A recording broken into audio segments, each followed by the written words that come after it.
नमस्कार।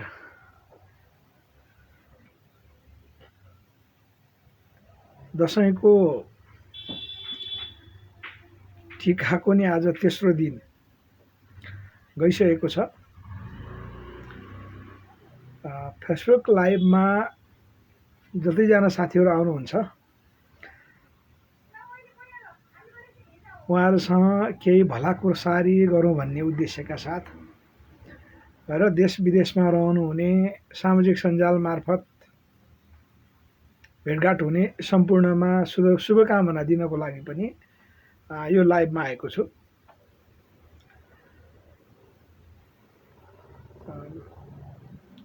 त्यस्तो आजको धेरै विषय पनि खास छैन। आज बोल्न पर्ने हामीले राख्नै पर्ने विषयहरू त्यस्तो धेरै केही छैन। ओहो कुमारजी ल नमस्कार है। यहाँलाई त धेरै पछि पो लाइभमा भेटेँ त मैले। आरामै हुनुहुन्छ होला।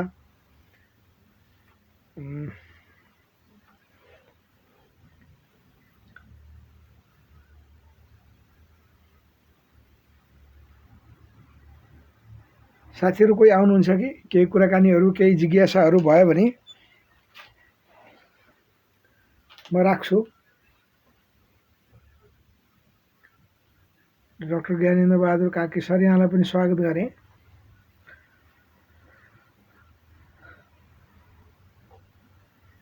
प्रथमतः पुनः अब ढिलै भए पनि बडा दशैंको शुभकामना, आउँदै गरेको तिहारको अग्रिम शुभकामना।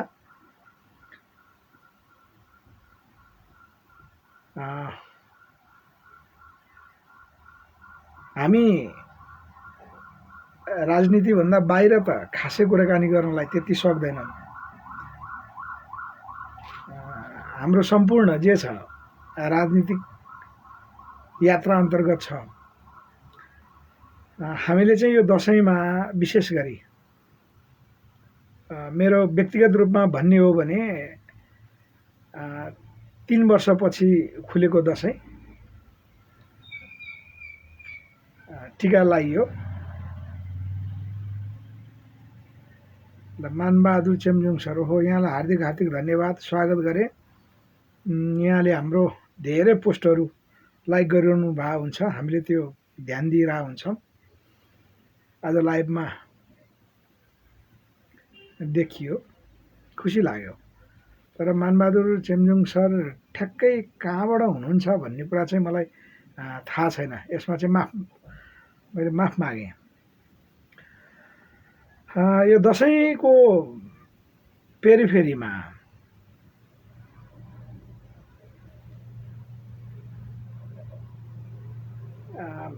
केही राजनीतिक घटनाक्रमहरू हुँदै थिए। अब त्यो जानकारी दिनु मात्रै भन्दा पनि यहाँ अनुमान के थियो, हामीले त्यसलाई हेरेर बसिरहेका थियौँ र हामीले आफ्नो होमवर्क, विशेष गरी हाम्रो अहिले पछिल्लो चरणको चाहिँ राजनीतिक होमवर्क, त्यो होमवर्क मध्ये भदौ 5 गतेको कार्यक्रमबाट निक्लिएका निष्कर्षहरू, त्यसलाई हामीले फाइनल गर्नुपर्ने थियो। र त्यो भनेको नेपालको मूल जड हामीले मानेको, आम जनचाहना पनि हामीले पाएको, त्यसलाई हामीले पुरा गराउने त्यो कार्यमा चाहिँ लाग्यौँ। अर्थात् 2072 असोज 3 लाई विस्थापन गर्न तयार पारिएको दस्तावेज भनेर नामाकरण गरेका छौँ। र केही पहिला हामीले हप्ता 10 दिन अगाडि नियमित 2 वटा श्रृङ्खला, त्यसलाई पार्ट 1 र पार्ट 2 हामीले नियमित पार्ट 1, 2, 3 गरेर राख्ने भनेर भनेका थियौँ। तर त्यो 2टा भाग हामीले सार्वजनिक सञ्जालमा राखिसकेपछि हामीलाई चाहिँ केही व्यक्तित्वहरूद्वारा सुझाव आयो कि यो तपाईँहरूको बौद्धिक सम्पत्ति सार्वजनिक सञ्जालमा अहिले नै सार्वजनिक नगर्नुहोस्, यसलाई बृहत्तर कार्यक्रम गरेर चाहिँ सार्वजनिक गर्नुभयो भने राम्रो हुन्छ भन्ने कुरा थियो। ल धर्ममहर्जनजी अर्को सालबाट दसैँ हटाउने अभियान चलाउनु पर्छ। र यो तपाईँको खुसी हो। अब हामीले तपाईँलाई के भन्न सकेनौँ यो विषयमा, किनभने मान्छेको व्यक्तिगत विचार व्यक्तिगत चाहनालाई के भन्ने कुरा हुँदैन। म आजकै विषयमा, आज ठोस विषय नभए पनि जानकारीमूलक छ र हामीले 2072 असोज 3लाई विस्थापन गर्न जुन प्रस्तावित दस्तावेज तयार हामीले गऱ्यौँ त्यसलाई चाहिँ औपचारिक रूपमा सार्वजनिक गर्नुपर्छ भन्ने राय आइसकेपछि हामीले त्यो चाहिँ राखेनौँ, सामाजिक सञ्जालमा राखेनौँ। मूलत हामी पछिल्लो चरणमा रूपान्तरण भएको भनौँ अथवा राजनीतिक लाइनलाई हामीले अझ क्लियर गरेको भनौँ। हामी विगत 1 वर्ष पहिलासम्म प्रष्ट रूपमा प्रत्यक्ष गणतन्त्र भनेर वकालत गरी आएका थियौँ र त्यसको बीचमा पनि हामीले धेरै प्रत्यक्ष गणतन्त्रका राजनीतिक मुद्दा, त्यो प्रत्यक्ष गणतन्त्र हुँदाखेरि हुनुपर्ने चाहिँ विषयहरू के हुन सक्छन् भनेर धेरै छलफलहरू चलायौँ।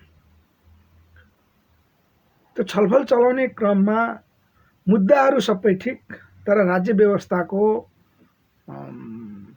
कुन प्रणाली त, कुन राज्य व्यवस्था हामीले अँगाल्ने भन्ने चाहिँ धेरैको प्रश्न उठ्यो। र त्यो बिचमा हामीले के भनेका थियौँ भने राज्य व्यवस्था यो भन्ने भन्दा पनि हामीले भनेको चाहिँ मूलत नेपालको मुद्दा हो, त्यो मुद्दामा सहमत हुने हो भने राज्य व्यवस्था गौण हुन्छ भनेर पनि हामीले चाहिँ त्यस कोणबाट धेरै कुराहरू राख्दै आएका थियौँ। सम्भवतः हामीलाई नियमित हेरिरहनु हुने, जानिरहनु हुनेलाई यो कुरा थाहा छ। र व्यवस्था गौण यस अर्थमा मूलत नेपालको आफ्नो राष्ट्रिय नीति नभइकन चाहिँ व्यवस्थाको बहस गर्न सकिँदैन भनेर हामीले चाहिँ बहस उठाएका हौँ। किनकि हामीले 2007 सालदेखि आजसम्म आइपुग्दा मुख्यतया 4वटा शासन व्यवस्था हामीले बिहोर्यौँ। 7 सालको प्रजातान्त्रिक व्यवस्था, 19 सालको निरङ्कुश राजतन्त्र, 46 सालको चाहिँ बहुदलीय प्रजातान्त्रिक राज संस्था होइन। हामीले 62-63 पछि विशेष गरी अब 2065 जेठ 15 गतेबाट चाहिँ हामीले गणतान्त्रिक शासन व्यवस्था अहिलेसम्म बिहोरिरहेका छौँ। र यो शासन व्यवस्था नै निकास हो भन्ने कोणबाट चाहिँ हामीले किन राख्न सकेनौँ भने जुन शासन व्यवस्थाले पनि नेपाल र नेपाली जनतालाई डोर्याउन सकेन भनिसकेपछि हामीले फेरि पनि यो राज संस्था अथवा यो गणतन्त्र अथवा यो तन्त्र भनेर भन्नुको अर्थ रहँदैन। र त्यहाँ कमी कमजोरीहरू के भए भन्ने हिसाबबाट हामीले चाहिँ खोजी गऱ्यौँ। र राजनीतिक रूपमा यसको मूल समस्या भनेको नेपालको आफ्नो मार्गचित्र, मूलत नेपालको राष्ट्रिय नीति 2007 सालदेखि नै त्यो मुद्दा नउठेको हामीले पायौँ र त्यसैलाई पुरा गर्ने क्रममा हामी छलफलमा जुटेका थियौँ। र त्यसैको उपज भदौ 5 गते हामीले चाहिँ एउटा खुल्ला बृहत्तर छलफल भन्नुपर्छ त्यो कार्यक्रम हामीले दिग्गज व्यक्तित्वहरूद्वारा राय सुझाव सल्लाह लिएका थियौँ। र राज्य व्यवस्था कुन भन्ने क्रममा हामी यो 1 वर्षको दौरानमा जहाँ भेट्दा पनि एक किसिमको राज संस्था चाहिन्छ, राज संस्था भयो भने अहिलेको जस्तो चाहिँ हुँदैन भन्ने धेरै ठाउँबाट आयो। र हामीले भेटेका अधिकांश करिब 80% भन्दा बढी चाहिँ राज संस्थाका पक्षधरहरू हामीले फेला पार्यौँ। र गणतन्त्रका पक्षधर साथीहरू चाहिँ असाध्यै टर्रो,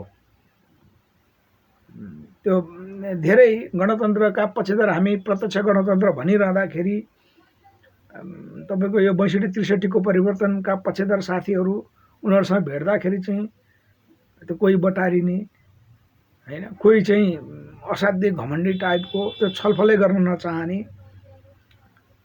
त्यो कुनै पनि वैचारिक बहस गर्न नचाहने, र बढी मात्रामा चाहिँ आर्थिक सङ्कलन र उनीहरूको विचारै कस्तो भने पैसा भयो भने जे पनि हुन्छ भन्ने र सांसद मन्त्री पैसाले किनेरै पाइन्छ भनेर चाहिँ बढी पहिला पैसा कमाऊ, जीवन सुरक्षित गरौँ, आर्थिक रूपले सुरक्षित गरिसकेपछि राजनीतिक पद भनेको त किनेर पाइन्छ भन्ने मान्यताको चाहिँ अधिकांश गणतन्त्रका पक्षधर साथीहरूको चाहिँ मान्यता पायौँ।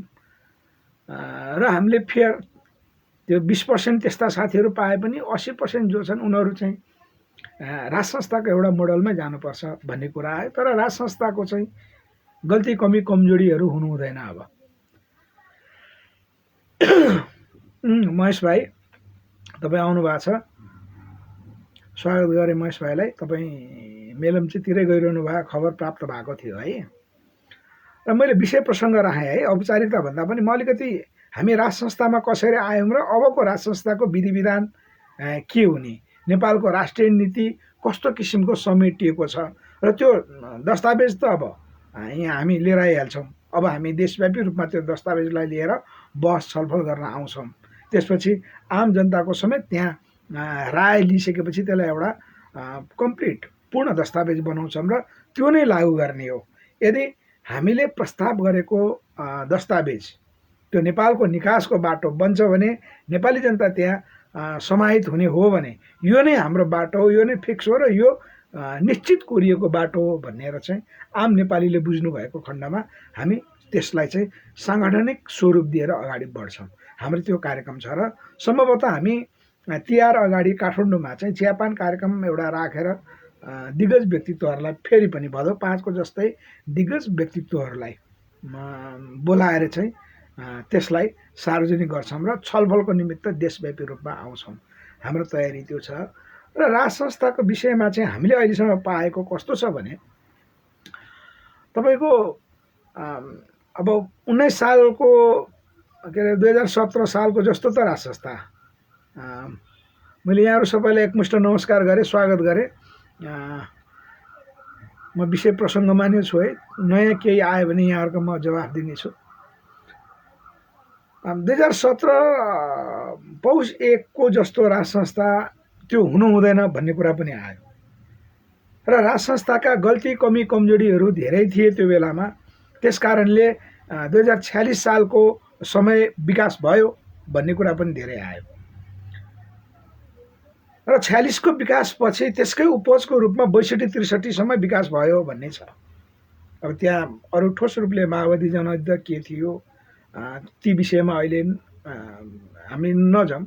मूलतः के थियो भने राज संस्थाले गल्ती कमी कमजोरी गरेकै कारण नेपालमा त्रिपक्षीय एउटा चाहिँ आन्तरिक द्वन्द्व, एउटा दरबारको शक्ति, एउटा कम्युनिस्ट शक्ति, अर्को प्रजातान्त्रिक शक्ति, यो तीनटै शक्तिमा पनि तपाईँको एकपक्षीय कम्युनिस्टलाई दरबारले पालन पोषण गरेको हैन। अब प्रजातान्त्रिक लाइन विशेष गरी नेपाली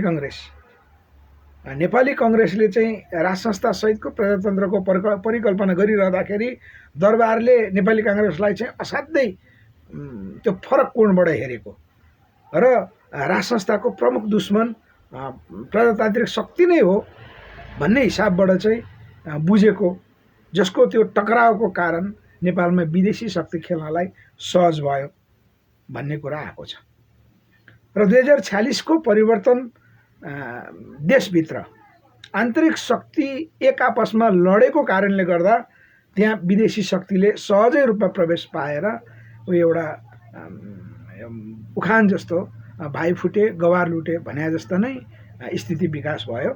अर्थात् देश प्रजातन्त्र र राजतन्त्रसँगै सहकार्य गर्न नसकेको कारणले गर्दा र तत्कालीन दरबारबाट कम्युनिस्टहरूलाई संरक्षण गरेको र त्यहीँबाट चाहिँ कम्युनिस्टको निर्माण गरेको कारणले समेत गर्दाखेरि त्यो चाहिँ निर्माण गरिदिनु, त्यसलाई संरक्षण गर्नु भनेको त्यो स्वस्थ कम्युनिस्ट सैद्धान्तिक आधार पनि हुँदैन थियो। त्यो एक खाले कम्युनिस्टहरू त्यस्ता थिए जसलाई पुष्पलाल लाइनका भन्छौँ। कतिपय चाहिँ डाक्टर केशरजङ रायमाझीहरूको टिम त दरबारमै विलय भएपछि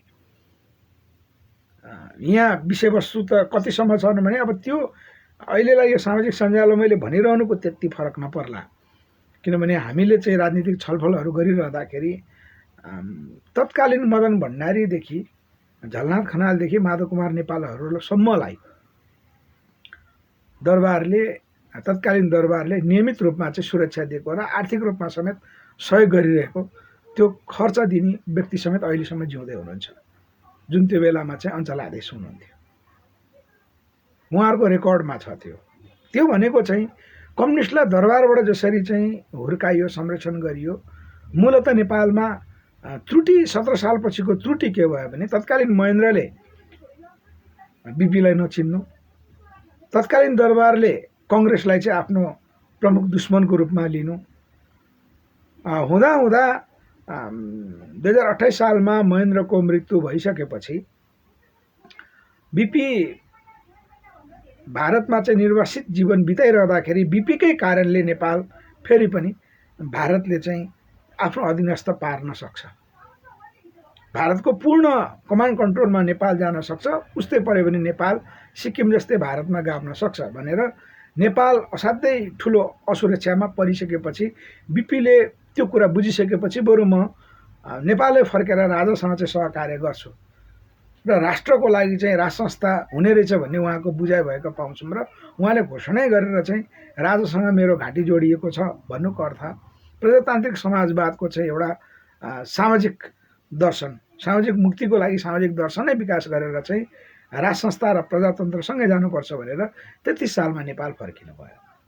तर 33 सालमा चाहिँ राजासँग सहकार्य गर्ने र नेपाल राष्ट्रलाई बचाउँछु भनेर आएको मान्छेलाई चाहिँ तत्कालीन राज संस्था, त्यो बेलामा वीरेन्द्र राजा थिए, उनलाई चाहिँ जेल फेरिहालियो। र अहिले त्यो सङ्घर्ष 2007 सालदेखि सङ्घर्ष गरेका राजनीतिक नेतृत्वहरूको विकासक्रम हामी आज यो ठाउँमा छौँ। अब हुँदा हामी गणतन्त्रको चाहिँ अभ्यासमा आइपुगेका छौँ र भयो के त भन्दा 7 सालदेखि जो राज संस्था हैन, राज संस्थाले चाहिँ दिएका दुःखहरू, राज संस्थाले चाहिँ जेल हालेका पात्रहरू जस्तो भर्खर जानुभएका पूर्व प्रधानमन्त्री केपी शर्मा ओली, राधाकृष्ण मैनाली, सीपी मैनालीदेखि मोहनचन्द्र अधिकारीदेखि चाहिँ अरू हाम्रो झापाको चाहिँ हाम्रो के धिमाल सर हुनुहुन्थ्यो, उहाँ पनि तपाईँको 16 वर्ष जेल पर्नु भएको रहेछ, भीष्म धिमाल। अब त्यस्ता राष्ट्रको लागि चाहिँ देन दिनेहरूलाई राज संस्थाले जसरी जेलमा कुच्यो, त्यो राज संस्था अहिलेको राज संस्था होइन भनेर बहस छ।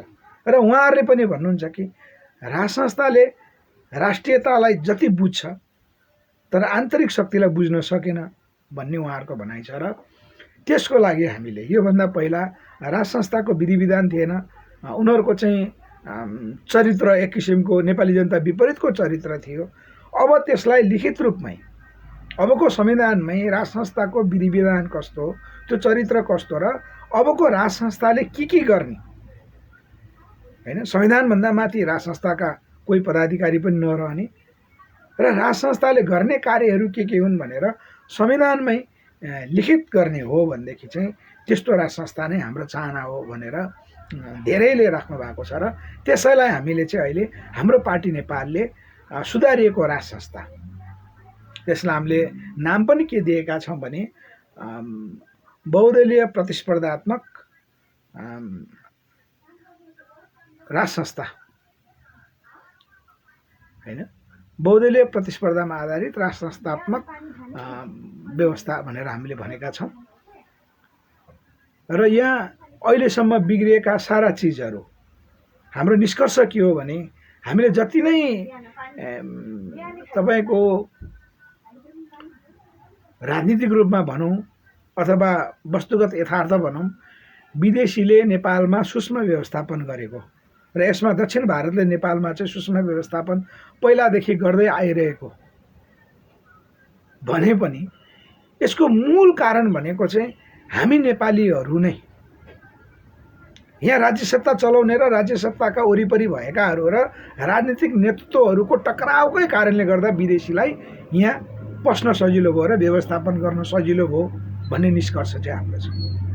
त्यसकारण यहाँ विदेशीलाई दोष दिने भन्दा पनि सबभन्दा पहिला हामी चाहिँ एकजुट हुन पर्यो भन्ने कुरा हाम्रो छ हैन। हामी जबसम्म मिल्दैनौँ नेपाली जनता एक हुँदैनन्, राष्ट्र र राष्ट्रियतालाई एक बनाउने हामी प्रतिबद्धता गर्दैनौँ र त्यो शक्ति निर्माणमा हामी लाग्दैनौँ भने पक्कै पनि विदेशीले हामीलाई चाहिँ त्यो हेप्छ नै, त्यो स्वाभाविक पनि छ। हाम्रो निष्कर्ष त्यहाँ छ। र हामीले भनेको के हो भने अब नेपालीहरू एक हुने सूत्र के त? हामीले राष्ट्र र राष्ट्रियताको लागि भनेर अमूर्त कुरा बोलेर त हुँदैन। आजको युगमा यो समयमा आइपुग्दाखेरि हामीले राष्ट्र र राष्ट्रियताको लागि नेपाली एक हुने र राष्ट्र संस्था भनेर पुगेन। र हामीले के भन्यौँ भने राष्ट्र र राष्ट्रियता भनेको के हो होइन, त्यसको सूत्र के हो? हामी राष्ट्र र राष्ट्रियता भनिरहँदाखेरि, राष्ट्रिय स्वाधीनताको रक्षा भनिरहँदाखेरि चाहिँ त्यो के हो भनेर सूत्रबद्ध रूपमै त्यसलाई नेपालको दीर्घकालीन मार्गचित्र राष्ट्रिय नीति सहितको चाहिँ 2072 असोज 3लाई विस्थापन गर्न बनेको दस्तावेज भनेर चाहिँ नामाकरण गर्न सजिलो पनि भएर त्यसको आधारमा हामी अब एकबद्धता हुने हो। र हामीले के भन्यौँ भने अबको राज संस्था भनेको चाहिँ जो कोही पनि त्यसको पक्षधर हुन सक्ने भयो हैन। राज संस्था भनेको उदाहरणको निमित्त नेपालको विधि विधान र नेपालको चरित्र, नेपालको मौलिक चिनारी, त्यो अबको कुराहरू भयो। तर हामीले उदाहरण लिँदाखेरि चाहिँ के मानौँ, पूर्व राजा ज्ञानेन्द्र उनी अब यो विधि विधानमा आउँछन् कि आउँदैनन्? फेरि पनि पहिलाका जस्तै गल्ती कमी कमजोरीलाई नै उनले अँगालिरहन्छन् कि त्यही चरित्र नै लिइरहन्छन् कि अथवा हिजो अस्ति भर्खर हामीले चाहिँ पारसले गरेका त्रुटि गल्ती कमी कमजोरीहरू भनौँ, त्यस्ता गल्ती कमी कमजोरीहरू गरिरहन्छन् हैन। पूर्व राजा ज्ञानेन्द्रहरू अब राज संस्थाको विधि विधानभित्र आएर बस्नको निमित्त र आगामी नेपाललाई लिड गर्नको निमित्त उनी तयार छन् कि छैनन्, प्रश्न त्यहाँ हो हाम्रो। हामीले त्यो तरिकाबाट चाहिँ कल्पना गरेका हौँ। र राज संस्था पनि अब यही अहिलेको 2072 असोज 3कै आवधिक चुनाव मार्फत चुनिने र संसदले, किनभने अब नयाँ शक्ति निर्वाचन मार्फत चुनिसकेपछि त्यो नयाँ संविधान लागू गर्ने कुराहरू रहन्छ। 2/3 त्यसकारण नेपाली जनताले चाहिँ नयाँ शक्तिलाई दिनुपर्ने हुन्छ। र हामीले भनेको के हो भने संसदबाट चुनिएको राज संस्था, अर्थात् मानव पूर्व राजा ज्ञानेन्द्र म सचिन्छु, यो विधि विधानमा म आउँछु, नयाँ नेपाल निर्माण गरेर म तयार छु भनेर आयो भने उनलाई संसदले चुन्छ।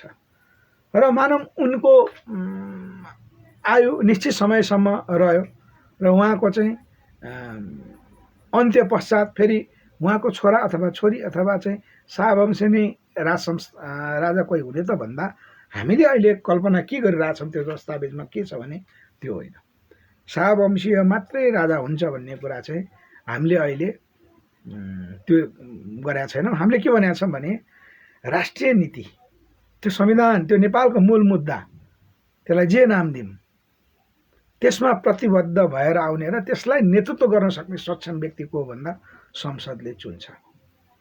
5-5 वर्षमा चुन्दैन कि एउटा व्यक्ति संसदले चुन्छ, त्यसका मापदण्डहरू छन्। हामीले त्यो टाइपले चाहिँ राज संस्था को चाहिँ एउटा नयाँ कल्पना गरेका छौँ। यसमा अहिले पहिलो प्राथमिकता पूर्व राजा ज्ञानेन्द्र पर्न सक्नुहुन्छ। तर हामीले प्रस्तावनामै के भनेका छौँ भने नेपालको अहिलेको चाहिँ जकडिएको राजनीतिको स्रोत, त्यो स्रोत भनेको मूलत पछिल्लो चरणको मदन भण्डारी हत्याकाण्ड र दरबार हत्याकाण्डबाट विकास भएको छ। स्रोत त्यहाँ हो। जबसम्म हामी त्यो स्रोतलाई सङ्ल्याउन सक्दैनौँ, त्यही धमिलोको बीजबाट नेपालको राजनीति गाइडेड छ, यहाँसम्म आज विकास भएको छ।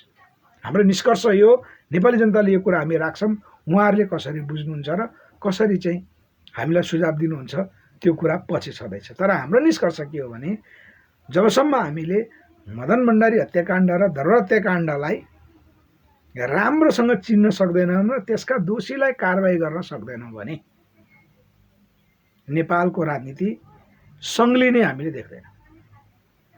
यो झन्झन दुर्घटनातर्फ हुन्छ र एउटा समयमा प्राध्यापक डाक्टर सुरेन्द्र केसी डाक्टर साहबले भन्नुभएको जस्तै एउटा कालखण्डमा नेपालको अस्तित्व नै नामेट हुन सक्छ। जसरी पहिला तिब्बत भयो, जसरी पहिला सिक्किम नामेट भयो, सिक्किम राष्ट्र नामेट भयो, त्यस्तो खालको वातावरण बन्दैछ अहिले। यसको कारण भनेको, यसको मूल स्रोत भनेको मदन भण्डारी हत्याकाण्ड र दरबार हत्याकाण्डका स्रोत भनिसकेपछि यसलाई यही अर्थमा बुझ्नु होला। विजय सर नमस्कार।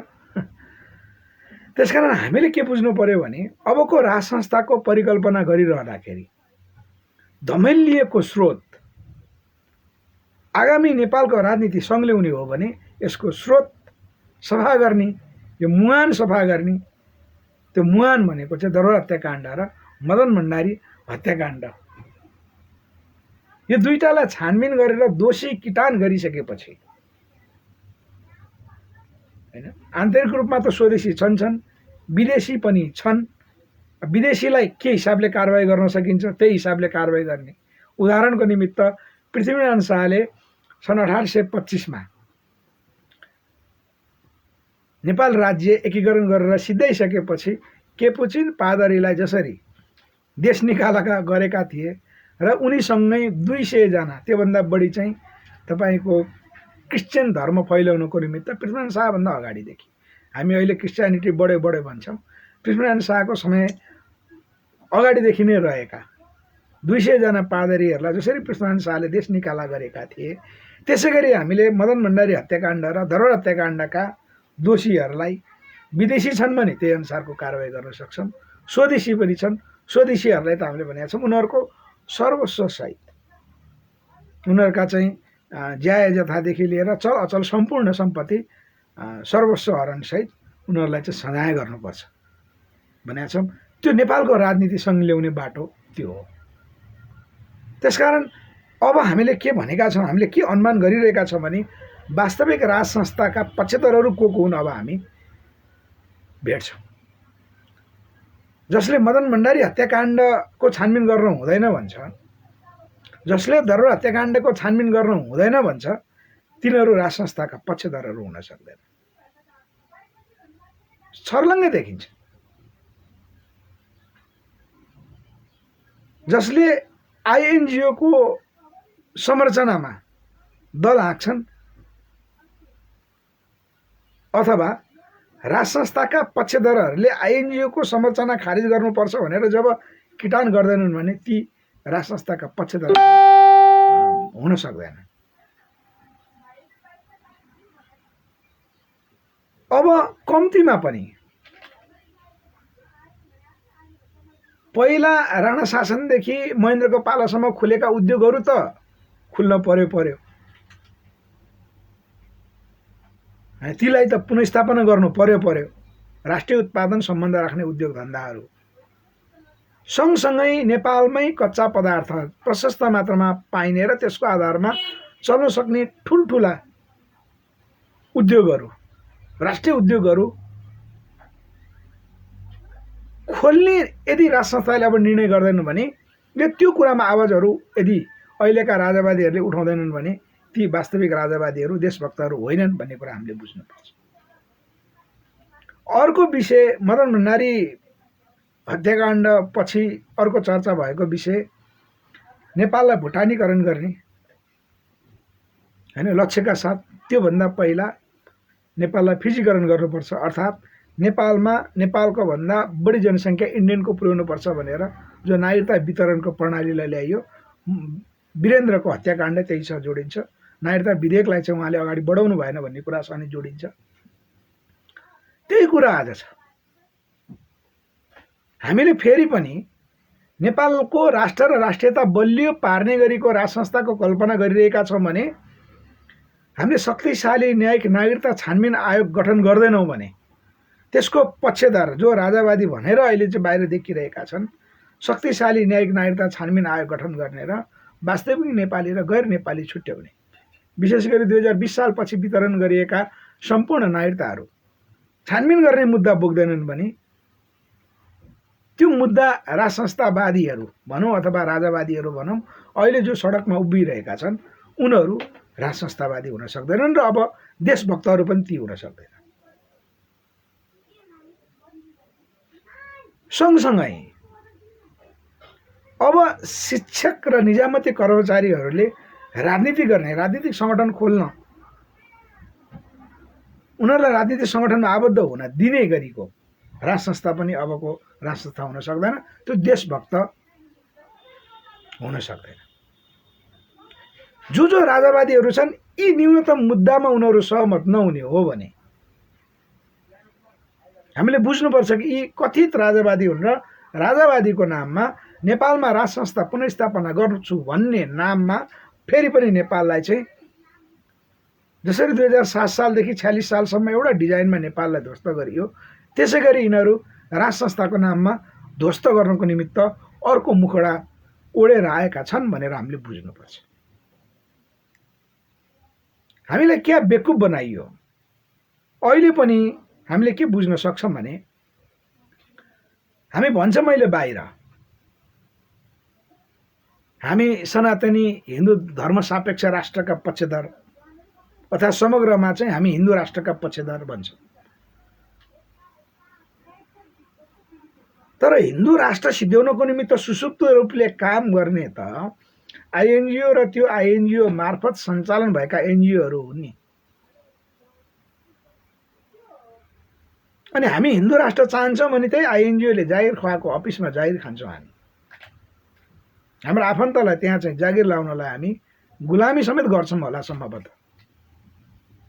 मेरो एकजना साथी हुनुहुन्छ, उहाँको नाम त मैले अब लिन मिलेन, जिल्लासम्म भन्न मिल्यो, बुटोलमा हुनुहुन्छ।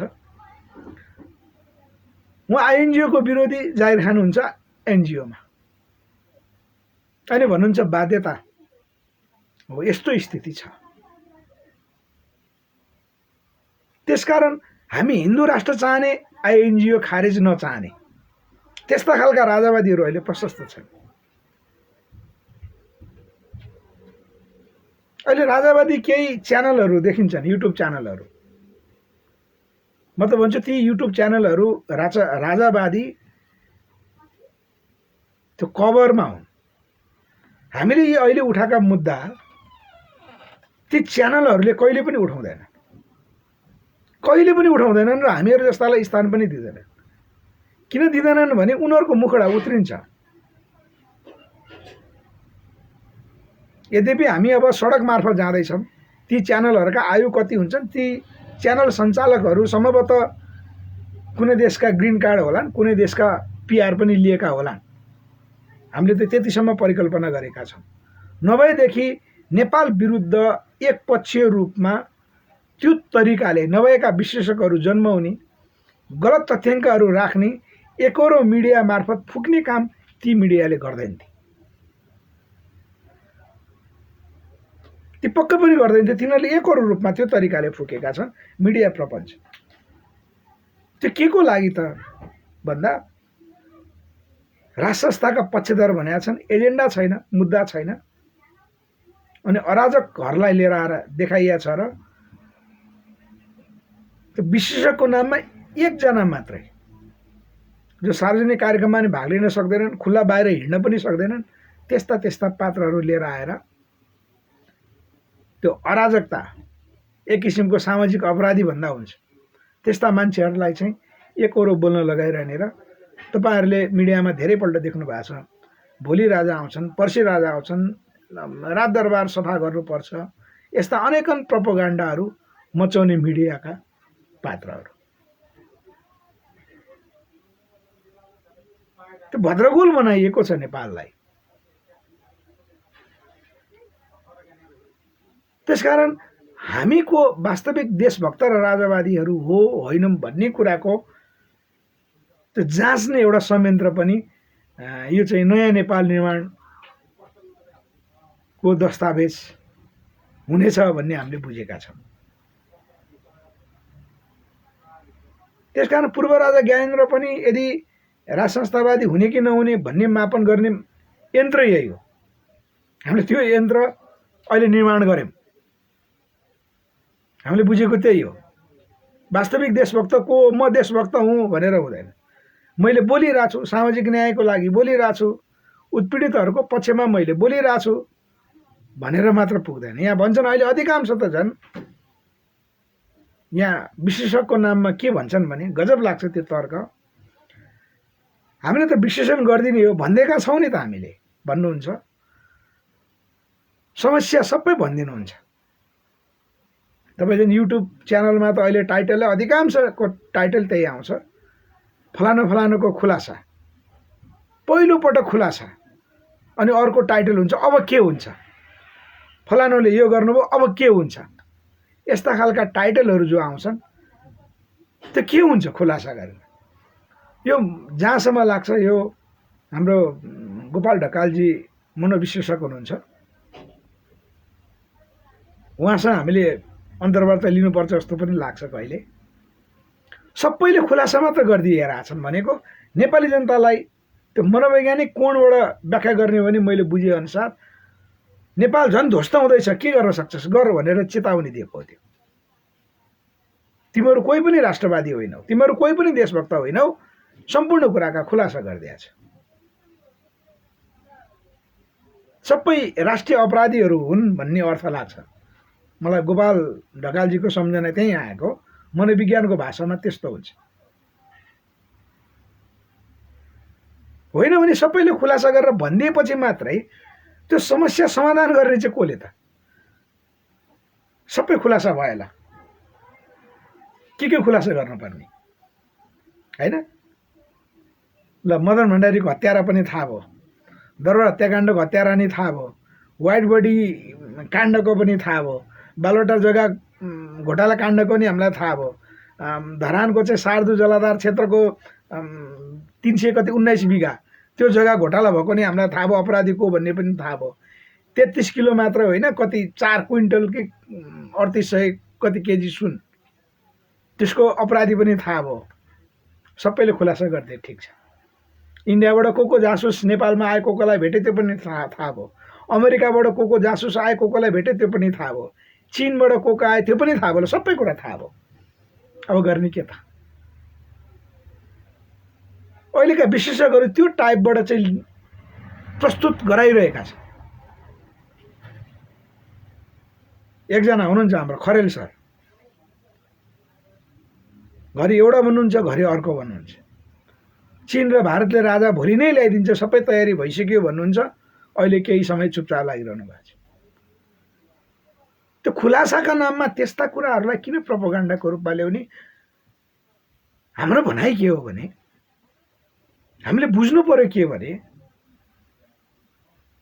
अहिलेको युगमा आज सधैँभरि खुलासा मात्र गर्नुपर्छ र?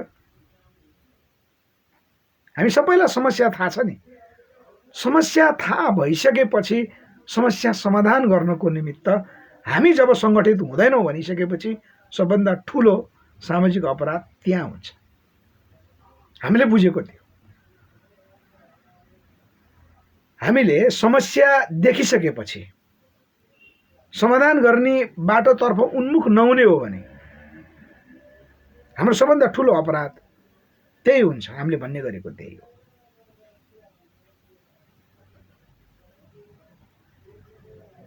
होइन भने यहाँ के गर्न खोजिएको के छ त? ल, आज सम्पूर्ण कुराका खुलासा, फलाना खुलासा, उता खुलासा, यता खुलासा, अनि राजावादीहरूको नाममा एउटा मिडिया, अर्को मिडिया, अर्को मिडिया, अनि एउटाले अर्कोको विरोध गर्यो। त्यो त हुँदैन।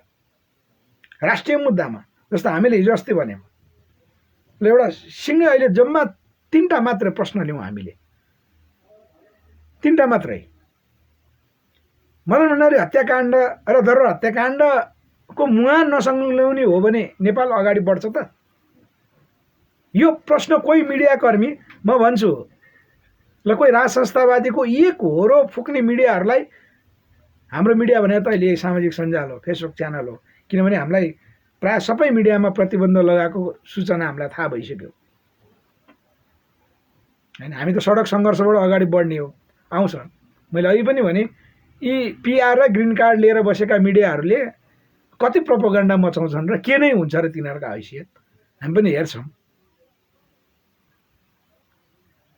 होइन भने प्रश्न 2टा, उनीहरूले यो प्रश्न कसैलाई उठाउन सक्छन् कि दरबार हत्याकाण्ड र मदन भण्डारी हत्याकाण्ड यदि प्रष्ट रूपमा बाहिर नआउने हो भने नेपालको राजनीतिक मुहान, त्यो राजनीतिक स्रोतको मुहान नसङ्ल्याएसम्म तलपट्टिको अहिलेको राजनीति सङ्लिन्छ। यो विषयलाई लिएर हामी भोलि सडकमा त हामी बहसमा आइहाल्छ। हामी कोण सभा मार्फत ठाउँ ठाउँमा यी कुराहरू लिएर आउँछ, आउँदैन, यो हुन सक्दैन। यो ल हुनसक्छ, यो धर्म हत्याकाण्ड र मदन भण्डारी हत्याकाण्ड छानबिन नगर्ने हो भने पनि देश अगाडि बढ्न सक्छ भन्ने टिम आयो भने ओके, आउँ बहस गरौँ, छलफल गरौँ। अनि हामीले अर्को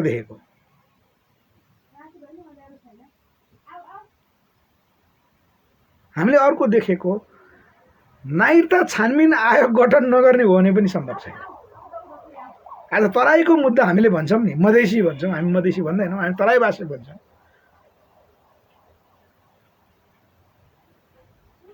आज हरुवा चरुवा सुकुम्बासीको नाममा बढी मात्रामा तराईमा 13 लाखको सङ्ख्यामा भूमिहीनहरू छन्। कयौँले नागरिकता पाएका छैनन्। वास्तविक तराईवासीहरू जो देशभक्तहरू उनीहरूलाई चाहिँ पुरै रक्षामा पुर्याइएको छ।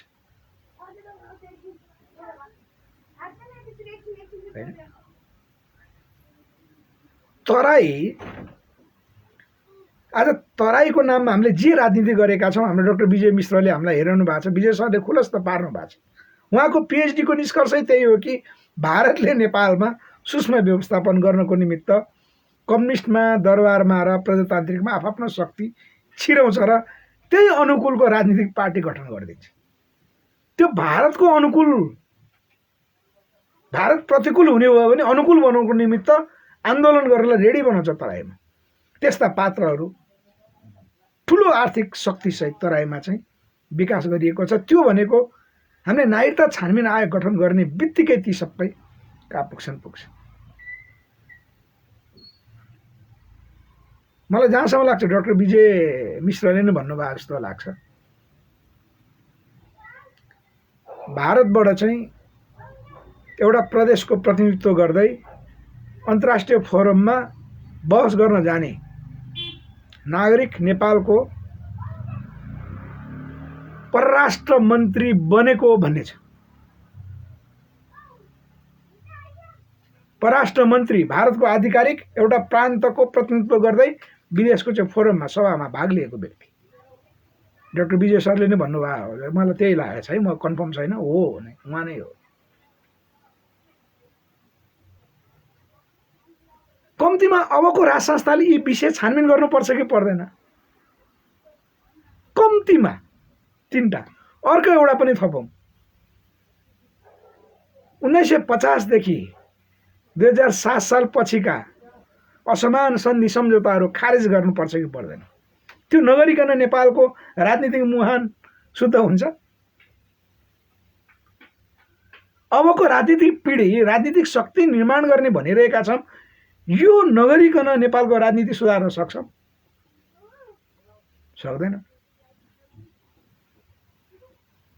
अनि हामी यो कुरा गऱ्यौँ भने घ्याउडाहरू, म घ्याउडै भन्छु तिनीहरूलाई, आज अलिकति फोहोरी शब्द पनि त्यो घटिया शब्द बोलौँ, यो प्रज्वल पाठक भन्ने हुनुहुन्छ, उनी घोर राजावादी जस्तो लागेको छ मलाई। इनोभा आयो कि कहाँ, मैले ब्लग गरेको थिएँ, फेसबुकमा कसरी आइपुग्नु भयो मलाई थाहा छैन। विषयान्तर गरेर कुराकानी गर्ने, हामीहरूसँग विषयान्तर गरेर कुराकानी किन गर्नु? अहिले यो एक हप्ता यो दसैँको बिचमा है, उनीहरू कहिले हाम्रो पार्टी नेपालको समर्थक पनि आफूलाई काहीँ भन्दैन। अनि म्यासेन्जरमा मैले सबैको चाहिँ रेकर्ड राखेको छु। आजै भेटौँ सर नेता भेट्नुपर्छ, तपाईँसँग धेरै कुरा हुन्छ भन्छ। मलाई गजब लाग्छ। हेर्नुहोस्, उनीहरू हाम्रो पार्टी नेपालको सदस्य पनि होइन, शुभचिन्तक पनि होइन। भेट्न पऱ्यो भने एक कप चिया पनि होटलमा खुवाउँदैनन् कहिले। अनि भेट्न पऱ्यो कि पऱ्यो अनि मैले भन्छु किन भेट्ने त भन्दा बसेर चिया खानु पऱ्यो। उनीहरूसँग बसेर चिया खाएर गफ गरिदिनु पर्ने। त्यस्ता पात्रहरूको चाहिँ अहिले अलिकति वाक्कै वृद्धि भएको छ। झन् 15-20 जनै हुनुहुन्छ। यी प्रज्वल पाठकजीले भन्नुहुन्छ खुलासा गरिदिनु। खुलासा गरेर के गर्नुहुन्छ तपाईँ? बुझ्नेले बुझ्नु भएको छ त, थाहा छ, उनीहरूलाई पनि थाहा छ। हामीले यसो भनेका छौँ भने ती मिडियालाई थाहा छ। तपाईँलाई भनेर तपाईँ के गर्नुहुन्छ त? ल भन्नुहोस् त मलाई। तपाईँ 13 लाखको सुकुम्बासी मध्ये म पनि हुँ भन्नुभएको छ, ल जानकारी दिनुभयो। त्यो त तपाईँहरूको समस्या समाधान गर्नलाई हाम्रो पार्टी नेपालले राजनीतिक एजेन्डा बनाइसकेका छ।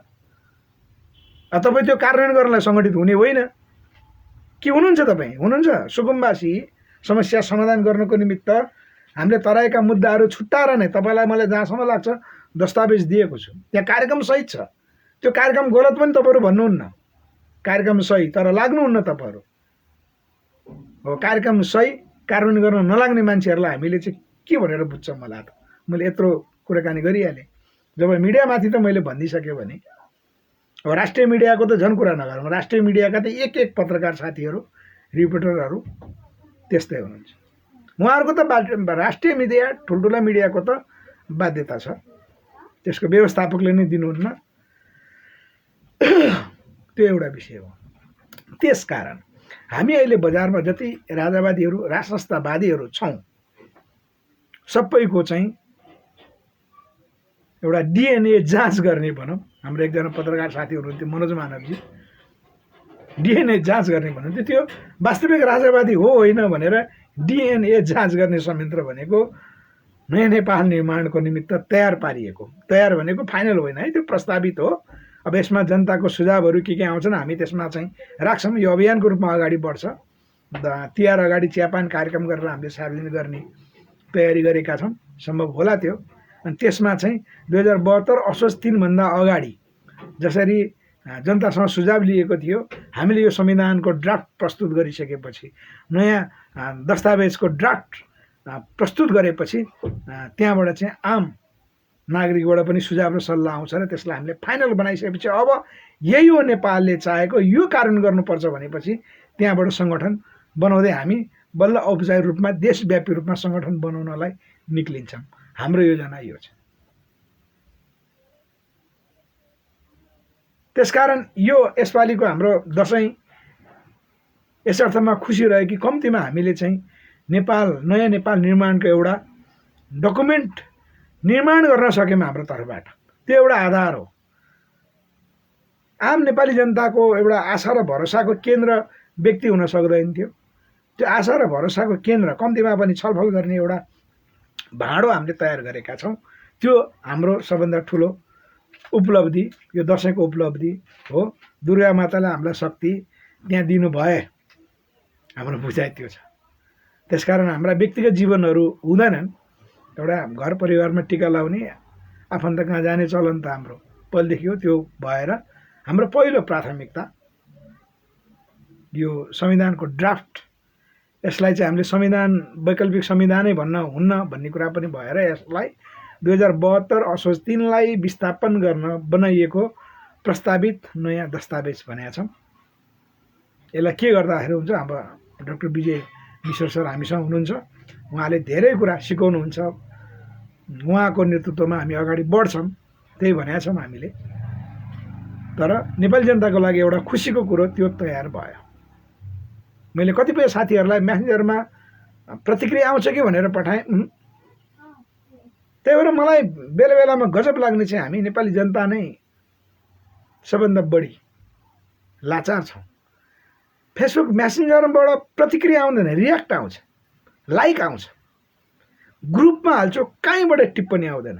ठिक हो, सही हो, यसको पक्षमा म पनि छु भन्छन्, अनि ल है भनेर उनीहरू सेयर पनि गर्दैन।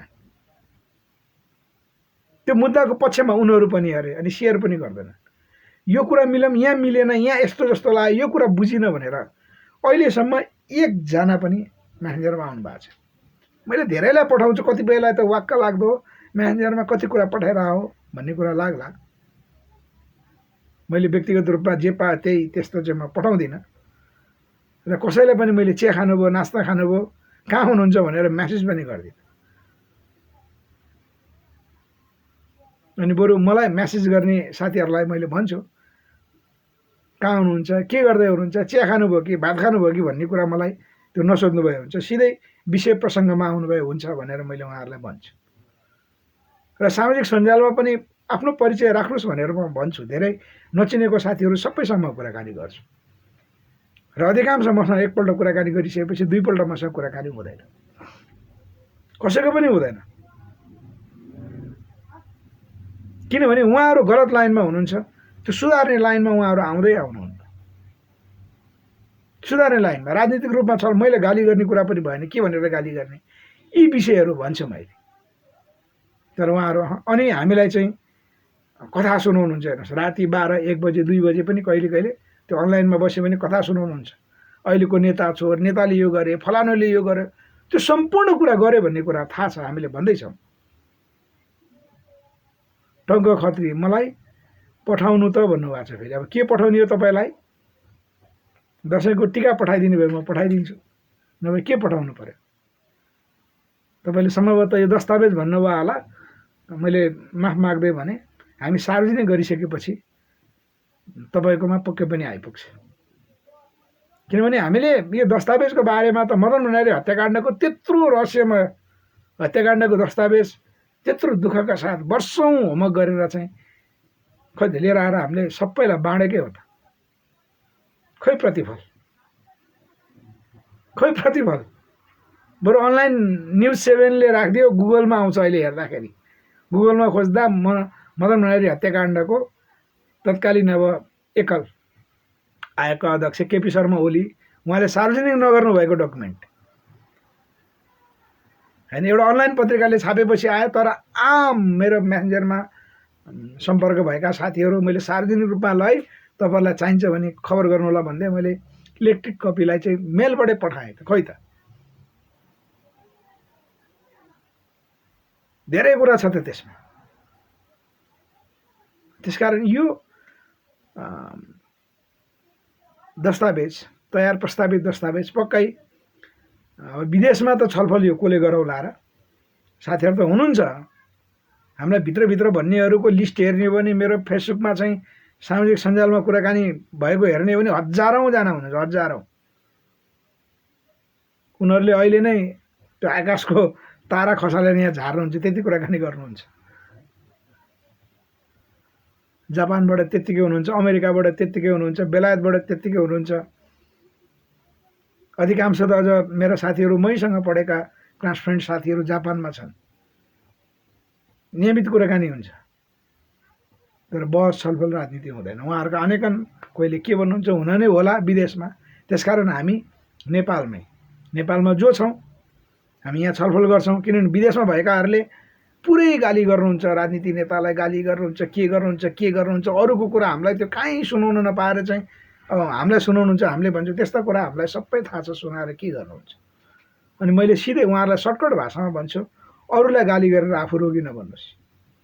मैले ती साथी हिजो भर्खर पनि तपाईँको कतारबाट भन्दै हुनुहुन्थ्यो, उहाँ मेसेन्जरमा धेरै ठुल्ठुलो कुरा हाल्नुहुन्थ्यो। मैले त होला उहाँ बौद्धिक मान्छे हुनुहुँदो रहेछ भनेको, खालि गन्थन फलाने यो गर्नुभयो। के काम गर्नुहुन्छ भनेको 16 वर्ष भयो उहाँ विदेशमा बसेको भन्नुहुन्छ, घर उदयपुर भन्नुहुन्छ। तपाईँ राजनीतिक क्षेत्रको हो त, विदेशमा चाहिँ कुनै भातृ सङ्गठनमा आबद्ध हुनुहुन्छ कि कुनै दलको भनेको त्यो पनि होइन भन्नुहुन्छ। मैले भने तपाईँ श्रम गर्नको लागि 16 वर्ष विदेश गइसक्नुभयो, त्यही पनि नेपाल आएर चाहिँ एउटा रोजगार गर्ने अवस्था तपाईँको बनेको छैन भने तपाईँको यो राजनीतिक चिन्तनले के हुन्छ? यसले त तपाईँलाई मनोरोगी बनाउँछ बढी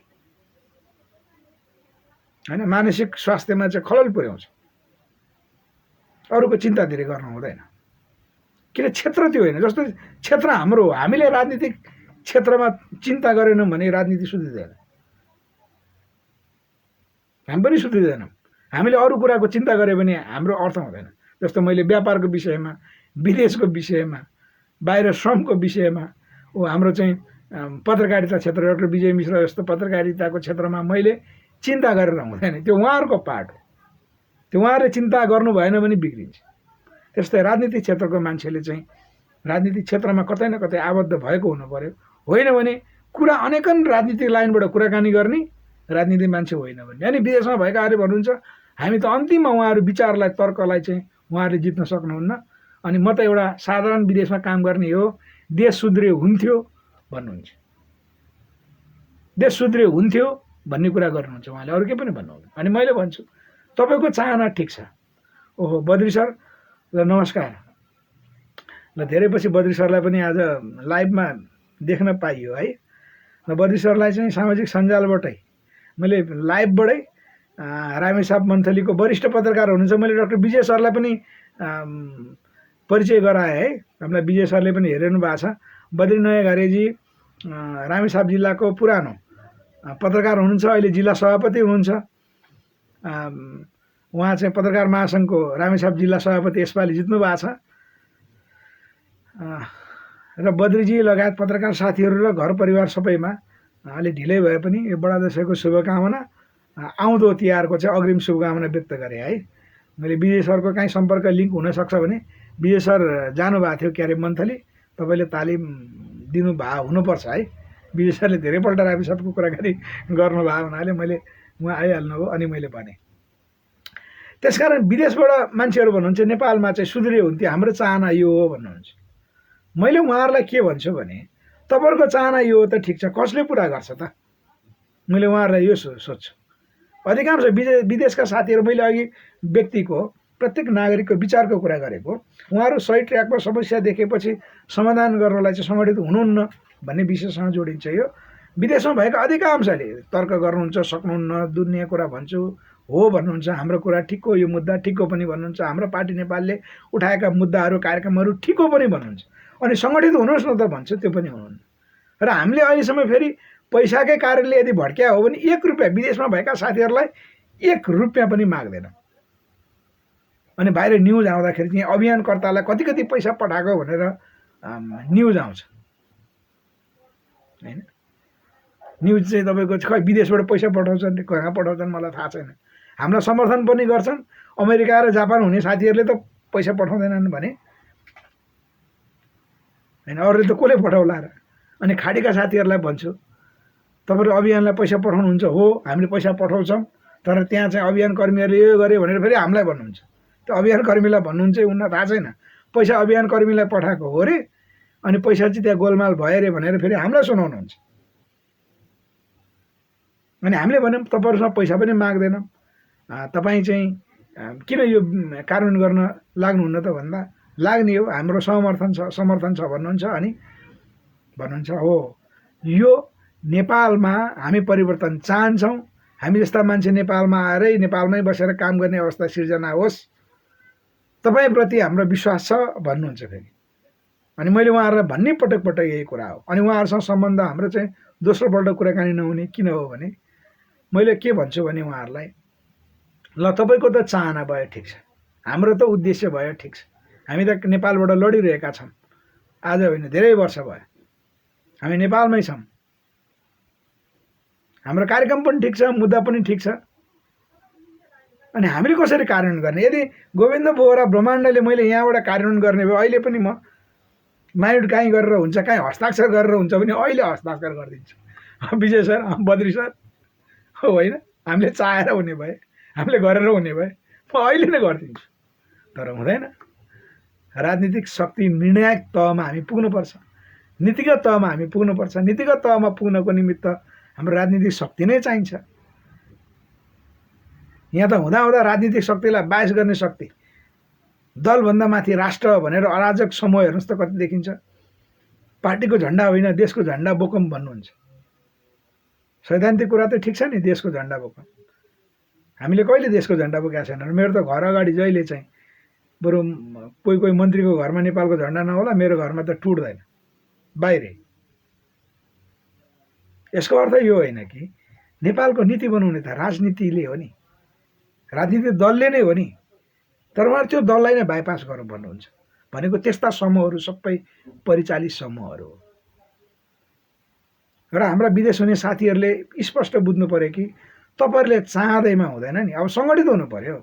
विदेशमा भएका साथीहरू कम्तीमा पनि हाम्रो पार्टी नेपालका मुद्दालाई यस्तो चाहिन्छ, ल यहाँ यो हो, हामीले यो प्रचार गऱ्यौँ भनेर सेयर गर्नुहोस्, ग्रुपमा छलफल गर्नुहोस्, आन्तरिक ग्रुपमा छलफल गर्नुहोस् भनेर म भन्छु, भन्नुहुन्न। त्यसपछि अनि उहाँहरू सम्पर्कमा आउनुहुन्न। अब यस्तै छ,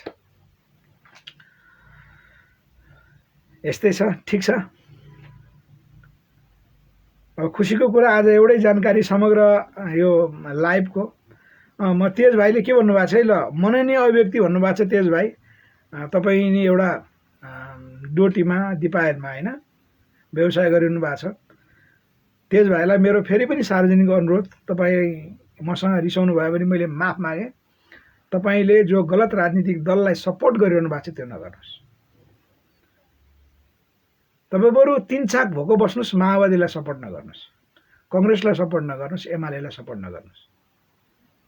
तपाईँले गलत पार्टीलाई, गलत नेतालाई सपोर्ट गर्नु भनेको, उनीहरूको प्रचार प्रसार गर्नु भनेको तपाईँले त्यो 7 गाई मारे बराबर पाप गरेको जत्तिकै हो।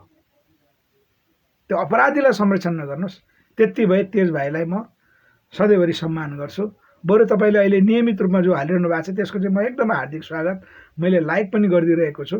तपाईँले आफ्नो होटलको खाना, जुन तन्दुरी रोटी, तपाईँको होटलको चाहिँ खानाहरू कस्तो छ भनेर ग्राहकहरूलाई चाहिँ फेसबुकमा जो देखाइरहनु भएको छ, बरु त्यही व्यवसाय गर्नुहोस्। त्यो एकदम ठिक छ, प्रचार प्रसार गर्नुहोस्। तर राजनीतिक नाममा अराजक र अपराधीहरू तिनीहरूलाई चाहिँ कहिले पनि प्राथमिक नाम नदिनुहोस्। तपाईँको एउटै कमजोरी मैले देखेको त्यही हो, यसलाई अन्यथा नलिनु होला। ल, यति भन्दै पुनः ढिलै भए पनि बडा दसैँको शुभकामना।